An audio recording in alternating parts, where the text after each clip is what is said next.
Salut, c'est Rado, content de vous retrouver avec 24 heures d'avance pour l'analyse des zones d'accumulation rationnelle pour l'or, pour l'argent et les platinoïdes. Malheureusement, je ne serai pas disponible samedi, donc ça aurait été soit vendredi, soit dimanche soir.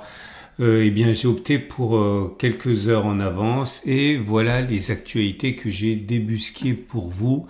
La première, chose promise, chose due, je vous avais demandé ce que vous pensiez de l'allocation optimale en termes de portefeuille, entre l'or, l'argent éventuellement et le reste.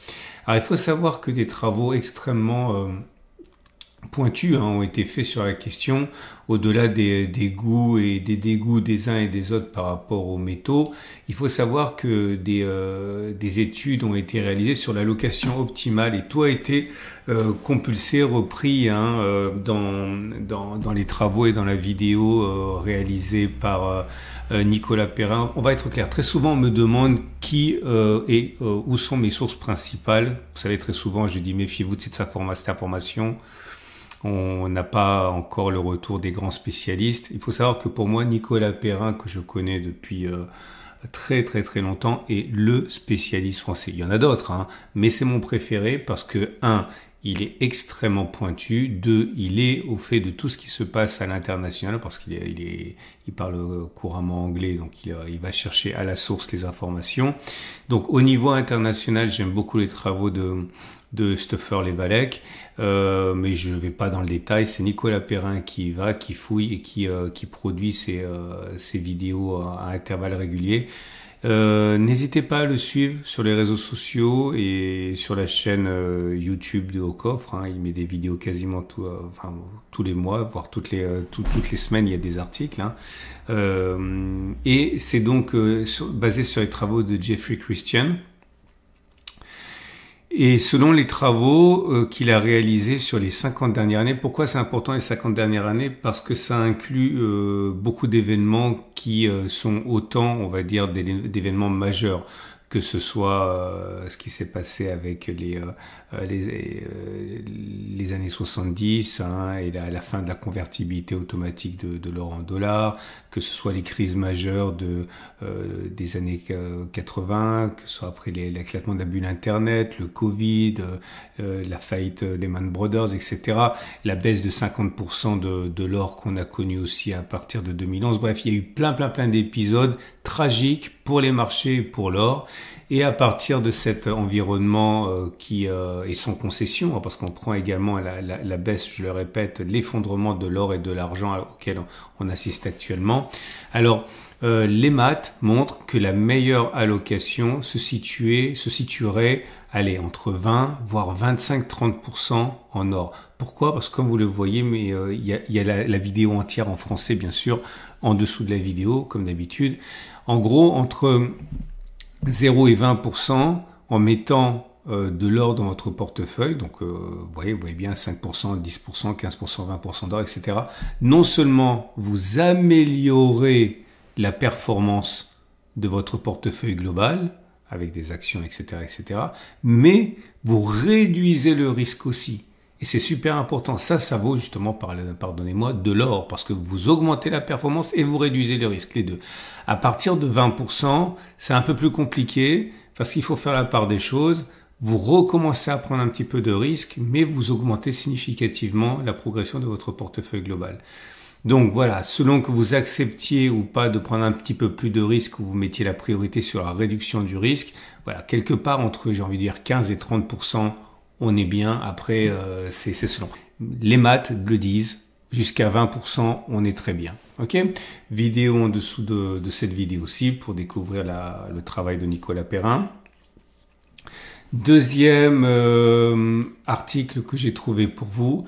Alors ça, on va dire, c'est une anecdote, mais ce n'est pas une anecdote anecdotique, puisque bon, vous connaissez tous Costco. Alors c'est pas extrêmement développé en France, mais bon, c'est un géant américain qui existe dans tout le monde. Et Costco, comme vous le savez, vend de l'or. Ok. Eh bien, figurez-vous que Costco a été obligé de mettre des limites parce que on était arrivé à un rush qui a fait que dans 77% des États où Costco fait ça, il y avait plus d'or. Donc Costco a été obligé de mettre une limite dans l'achat. Voilà, impossible d'acheter plus de 2 lingotins d'or par personne, parce que sinon il n'y en avait pas assez pour tout le monde. Et voilà, plus du tout d'or dans 77%, donc 3 magasins sur 4, hein. Enfin 3 États sur 4 où il y a des magasins Costco. Et c'est tout récent ça, hein. Troisième article que j'ai trouvé pour vous, je trouve qu'il est intéressant aussi. Ça pourrait en dire long sur ce qui pourrait se produire, c'est la Chine. Alors la Chine a toujours encadré, enfin je parle du gouvernement chinois, hein, le parti chinois a toujours encadré de près les achats d'or et les banques commerciales, donc l'équivalent de la Société Générale, quoi, les banques pour le public, hein, n'avaient pas le droit d'importer de l'or comme elles voulaient. Et ils ont décidé, le gouvernement chinois a décidé de lâcher la bride et de leur permettre d'importer plus d'or. Bon, les raisons sont diverses, hein. Il y a beaucoup de raisons. Ça peut être tout simplement pour amener plus d'or dans le pays, mais c'est aussi pour des raisons purement de yuan, de renminbi, de la monnaie. C'est-à-dire que, bon, clairement, pour acheter de l'or, faut vendre de la monnaie nationale. Et en vendant la monnaie nationale, ça permet, c'est la loi de l'offre et de la demande, hein, de faire un peu baisser la valeur du renminbi pour plein de raisons, mais notamment pour que la monnaie chinoise soit plus compétitive. Bon, bref, on leur dit, vous pouvez acheter de l'or. Les banques vont dire, OK, je vends du renminbi et j'achète du dollar et de l'or. Tout ça, ça fait baisser la valeur du renminbi. Encore une fois, loi de l'offre et de la demande. Bon, tout le monde est content comme ça, mais bon, ça risque de jouer également sur la demande d'or, vous l'aurez compris. Et dernier article, alors là, je vais pas vous dire qu'il y avait des risques, je vais pas vous dire que c'était un petit peu couru d'avance, mais ça y est, il y a déjà pas beaucoup, hein, mais ça commence et ça c'est une petite tendance, on va dire, hein, l'or qui revient dans les coffres de Londres. C'est-à-dire, souvenez-vous, il y a quelques mois où on disait oui, le mouvement s'accélère, on est en train de dévaliser le COMEX et les coffres forts de Londres pour amener de l'or aux États-Unis, etc. Parce que il y a plus assez d'or dans Fort Knox, etc. Enfin bon, on a plein d'histoires qui étaient absolument intéressantes, hein, c'est pas la question. Mais déjà à l'époque, je vous avais dit, je n'ai vu aucun auteur sérieux, c'est-à-dire qui fait référence, hein, pas chez les uns et les autres, qui fait référence tout court, en parler de ça. Et là, vous voyez, les derniers chiffres qui ont été publiés montrent que les stocks recommencent à monter pour la COMEX, tout simplement parce qu'il y a de l'or qui revient des États-Unis. Ok, alors peut-être certains diront que c'est mineur et que on peut pas le savoir, ou voir qu'ils mentent, hein, puisque bon, il y a de la théorie du complot partout, hein. D'autres diront oui, ben voilà, mais il y en a quand même qui rentrent, hein, qui reviennent. Donc méfiez-vous encore une fois, allez chercher la source, allez chercher l'info à la source et vérifier les dires des uns et des autres, parce que c'est une histoire à laquelle on avait envie de croire, hein. J'en disconviens pas, mais bon, l'histoire de l'explosion du COMEX, je l'ai eu dans les oreilles régulièrement depuis le début des années 2000, hein. C'est pas nouveau. Et une fois de plus, voilà, c'était pour l'instant en tout cas, c'était un pétard mouillé, hein. Voilà, on va donc passer maintenant aux zones d'accumulation rationnelle, mais avant ça, n'oubliez pas, comme d'habitude, que si vous êtes nouveau et que vous voulez acheter de l'or, du vrai, pas des ETF papier, hein, et vous pouvez passer par mon partenaire au coffre. Alors pourquoi? Bah déjà parce que c'est le numéro 1 dans le secteur de plateformes de cette nature. Vous cliquez, si vous allez sur mon site là, ok, vous aurez soit de l'or gratuit, enfin pardon, non, malheureusement non, de l'or avec une prime réduite, soit vous allez avoir également 2 mois de mise en coffre gratuit. Enfin bon bref, vous allez avoir des avantages. Sur mon site c'est Tradosor, vous cliquez ici et vous allez pouvoir accéder à tout l'or et à l'argent que vous pouvez éventuellement désirer. Donc vous cliquez, soit vous passez par la pièce au coffre spécial offre tradosorien, soit vous êtes intéressé par des Napoléons ou autres. Là, regardez, vous faites du tien pour changer. On va prendre le Napoléon, le 20 francs, pas le jeton. Et vous allez avoir la meilleure offre qui est à 570 € par exemple. Bref, n'hésitez pas, si vous passez par mon lien, non seulement ça me fait plaisir parce que c'est un sponsor, mais deux, vous allez encore une fois avoir des avantages qu'autrement vous n'auriez pas. On va donc passer maintenant à l'analyse de l'or, de l'argent et des platinoïdes. Comme je l'ai dit, mais je le répète parce que vous n'êtes pas censé regarder toutes mes vidéos, mais actuellement l'or subit un tir de barrage, ça baisse un petit peu clairement. Pourquoi ça baisse un petit peu? Tout simplement parce que l'or se régale lorsqu'il y a de la peur, de l'incertitude, et lorsque la peur et l'incertitude se tassent ou disparaissent, eh bien c'est pas bon pour l'or parce que c'est plus une valeur refuge aussi demandée. Et là, ce qui se passe, c'est qu'il y a énormément de progrès qui ont été réalisés dans les négociations sur le plan commercial avec Trump, la Chine, un deal qui a été signé avec le Royaume-Uni hier, des négociations à gauche, à droite.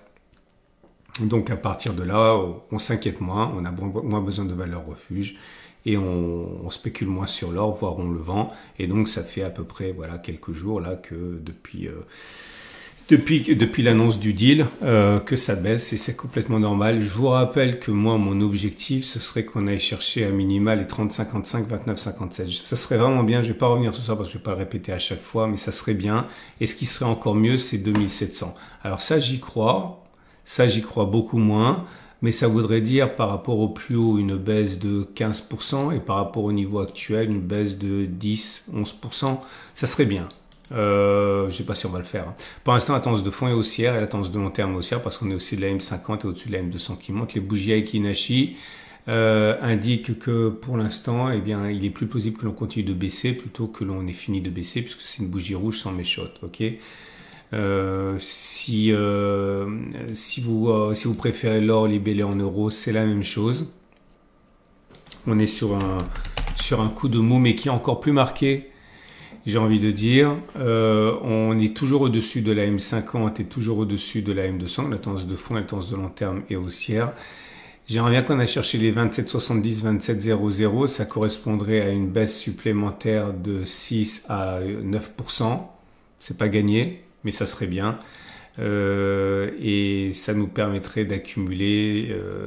Je vous rappelle que je pense pas le dire systématiquement, mais il faut que je le dise.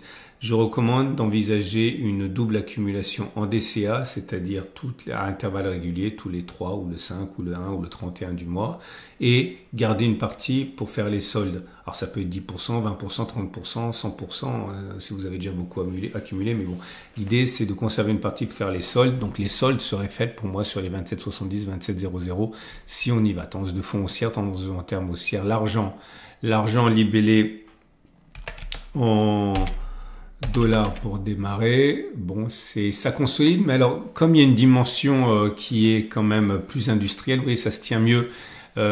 Puisque on se demande si les craintes de récession seront vraiment justifiées. Donc du coup, ça tient un petit peu mieux parce qu'on a besoin d'argent au cas où il n'y aurait pas de récession économique pour ces propriétés industrielles. Ça change rien à la tendance qui reste haussière pour le long terme. La tendance de fond, elle est plus neutre. La zone d'accumulation rationnelle, c'est celle qui nous a déjà servi. Enfin, si vous en avez bénéficié, c'est les 29,27. Je la change pas pour l'instant. L'argent libellé en dollars, en euros, pardon. Pareil, ça se tient pas trop mal pour les raisons qu'on a déjà évoquées. On latéralise plus qu'on ne baisse. La tendance de long terme est toujours limite haussière, mais c'est pas évident. La tendance de fond, par contre, elle est baissière. La zone d'accumulation rationnelle, si on y va, c'est 26,3, 24,2. Et on passe donc au platinoïde. Attention, le platinoïde, le palladium rebondit fortement là. Le palladium en dollars, on s'est extrait de la zone d'accumulation rationnelle des 932,834 et depuis les plus bas, on a déjà rebondi de 10%. Donc attention, la tendance de long terme est en train d'être cassée. On se repositionne au-dessus, donc c'est pas mal. Je répète, tendance de fond, tendance de long terme neutre parce que c'est encore plat. Zone d'accumulation rationnelle, si on y va, 932,834. Pour le palladium, mais cette fois-ci libellé en euros, pareil, ça rebondit, mais on est toujours à la limite de la zone d'accumulation rationnelle à 862, 763 euros. Vous pouvez éventuellement en profiter. Le platine libellé en dollars est dans une situation également de rebond. On s'y attendait, mais bon, il se tient mieux que l'or, en tout cas, ça c'est certain. toujours parce que le palladium a moins l'idée de valeur refuge, donc il souffre moins de l'or qui actuellement est pénalisé par cette idée de valeur refuge dont on n'a plus besoin actuellement.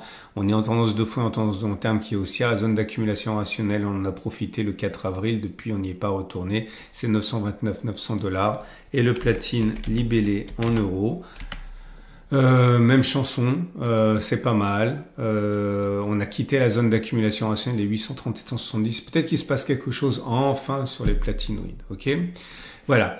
J'espère que vous n'êtes pas trop inquiété par ce qui se passe pour l'or. À mon avis, c'est absolument. Je suis pas dans le secret des dieux, mais pour moi, c'est pas du tout inquiétant. Même si on devait perdre encore 10-15%, ce serait même bien, croyez-moi, et ça permettrait à certains de rentrer à bon compte.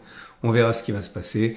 Si vous avez aimé, pensez à liker, ça me fait plaisir. Pensez à voir ce que vous propose en termes de palladium, de platine, d'or, d'argent, mon partenaire au coffre et Veracash.